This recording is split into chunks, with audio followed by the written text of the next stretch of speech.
വന്ന് കാണ്, ഞങ്ങള് ജീവനോടെ തിരിച്ചെത്തി. ആ വന്ന് കാണ്, ഞങ്ങൾക്കൊന്നും സംഭവിച്ചിട്ടില്ല. പോലീസുകാർ ഇടിച്ചു, അതവരുടെ പണിയല്ലേ അല്ലേടാ?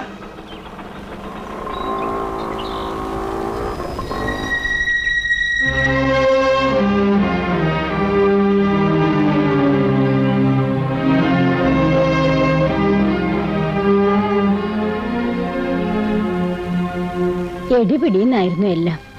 വന്നതും ഉറപ്പിച്ചതും ഒക്കെ പെട്ടെന്നായിരുന്നു. ആലോചിക്കാനോ അന്വേഷിക്കാനോ ഒന്നും സമയം കിട്ടില്ല. പിന്നെ ആലോചിക്കാൻ എനിക്ക് ആരാ ഉള്ളത്? ആകെ ഉള്ളത് നിങ്ങളായിരുന്നു. നിങ്ങളാണെങ്കിൽ ജയിലിലും. എനിക്കറിയാം നിങ്ങൾക്ക് നല്ല വിഷമം ഉണ്ടാവും എനിക്കറിയാം. അല്ലെങ്കിലും പെങ്ങന്മാരുടെ കല്യാണം ആങ്ങളമാരെ അറിയിക്കാൻ നടത്തിയ ഏത് ആങ്ങളമാർക്കാ വിഷമം ഉണ്ടാവിരിക്കുക?